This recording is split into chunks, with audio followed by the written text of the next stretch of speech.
Helgadóttir úr Sleipni, situr Árvag frá Minniborg, 10 vetra Gráan, undan Djarfi frá Minniborg og Ásinju frá Ármóti.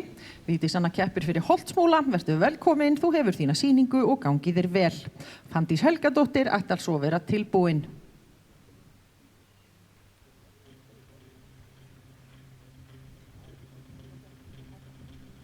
Já, þá næsti knappi mættur í braut.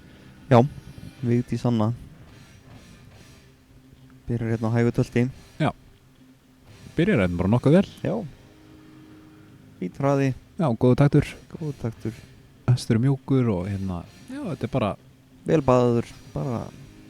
Það náttúrulega sko, ég ekki að setja út á gráhross. En vá, hvað getur verið þreytandi að baða maður. Já. Já, þú veist, það náttúrulega alltaf gott að tengjast hestinu sínum alltaf, en hérna, þú veist, maður alveg til í að gera eitthvað annað líka, sko. Þarftu alltaf að fara í bað með þeim til þess að tengjast þeim? Já, svona aðeins að knúsa á svona naginn, það ekkert að því, sko. Það bara ég að það. Já. Nei, hérna bara, rúlar þetta bara gott hægtöld, hann svona kominn aðeins nálægt aðeins í brokkívafi þarna, í lokin. En svo sem alveg sleppur ennþá, en já. Hérna, maður sér að hesturinn frekar klárgengur heldur en gengur. Já. Við erum ekki búin að sjá okkur mikið af svona brokkívafi í dag. Nei, alls ekki.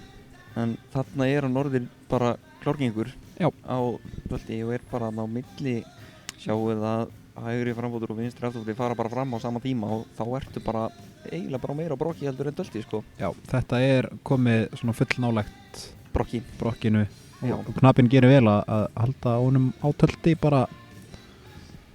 Ég held að hesturinn verði rosalega fegin að brokka. Já. En stundum það bara svona að missir kannski aðeins stjórn á bakinu eða hvernig sem það og já, og síðan bara framhugsun eða hvernig sem það síðan bara gangtegundin tölt öðruvísi bara í öllum hrossum og þessi kannski bara aðeins meira klár megin. Já, nákvæmlega. Gott svipmikið áttu út að skrifa þarna á stökki. Já, þetta svona klassíst. Hestar sem svona oft klárgengur á tölti yfirleitt með frekar mikið góða svona grunngangtegundir. Já. Þá stökk, brokk og fet sem hún að sína núna. Þetta svona típiskur svona klárhestur. Já. Maður veit ekki hvort þessi sé gen í þessu. Nei, en það geti vel verið, sko. Íslenskir hestar eru sem sagt með Ætlar að fara í þetta?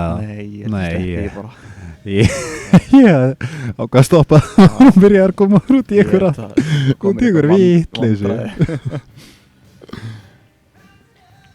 En þó svo íslenski hesturinn geti borið skeið þá það ekki endilega. Nei, það skeiðgen og svona, þú veist, hestar bera þessi gen. Það búið að sanna það að hérna þetta gen í íslensku hestunum sem að gera þeim kleift að bæði sína tölt og brokk.